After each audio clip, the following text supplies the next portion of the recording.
আসসালামু আলাইকুম ভিউয়ার্স, আপনারা সবাই কেমন আছেন? আশা করি সবাই অনেক অনেক ভালো আছেন। আমিও আলহামদুলিল্লাহ ভালো আছি। সেদিন পাটিসাপটা পিঠা বানানোর পর ছেলে আবার বায়না ধরেছে আমাকে আজকে বানাই দিতেই হবে। তো আজকে অবশ্য সামান্য একটু ফাঁকিবাজি করে বানিয়ে দিলাম। যেমন সেদিন পোলাওর চালের গুঁড়া দিয়ে বানিয়েছিলাম, তো আজকে পুরো পোলাওর চাল দেইনি, আটা দিয়েছি বেশি, আর সামান্য একটু পোলাওর চাল সেদিন রেখে দিয়েছিলাম, সেটা দিয়ে আজকে বানিয়ে দিয়েছি। তবে স্বাদের কোনো হেরফের হয়নি, স্বাদটা ঠিকই আছে, শুধু চালের গুঁড়ার পরিবর্তে একটু আটা ব্যবহার করেছি, এই আর কি। তাছাড়া সব কিছু ঠিকই আছে। আমার স্বামীর মতো স্বামী পাওয়া একটা ভাগ্যের ব্যাপার। এমন স্বামী পাইছি আমি, কি বলবো আর, সোনুর কইটা। যদি বলেন কেন, তাহলে একটু বলি শুনেন কী জন্য এই কথা বলছি। তাকে যদি আমি বলি, শুনছো আমি একটু বাইরে যাব, না কি যাওয়ার দরকার, গেল।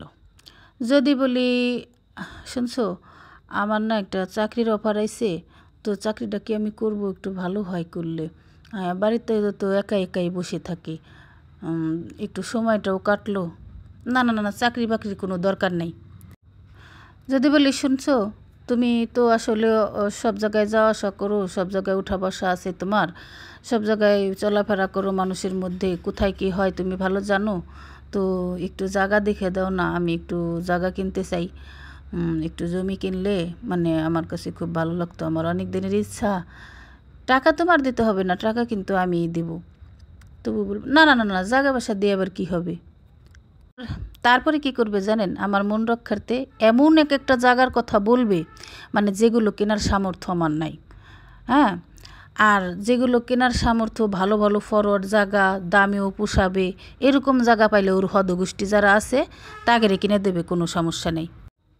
আবার যদি বলি, শুনছো আমার না আরও একটু পড়াশোনা করার ইচ্ছা, আমি আবার ভর্তি হই, না না না না পড়াশোনা করে কী হবে, আর পড়াশোনা দিয়ে কী হবে, পড়াশোনা করলে কলেজে ভর্তি হলে কলেজের মেয়েরা হলো খালি প্রেম করে বেড়ায়।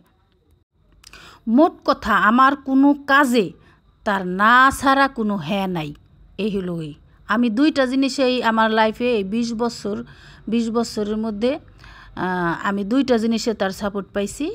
শুধুমাত্র এই যে আমার বাসার মধ্যে যে পার্লারটা আছে, এই পার্লারটা চালাই, এইটাই তার সাপোর্ট আছে, সেটা বাসার মধ্যে বিধায় সেই জন্য।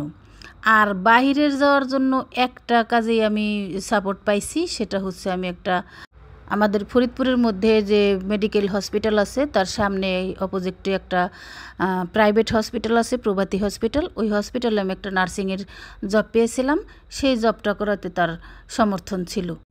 ফরিদপুরের মধ্যে এই এক পিস প্রোডাক্টই ছিল যেটা ভাগ্যে আল্লাহ আমার লিখে রেখেছে।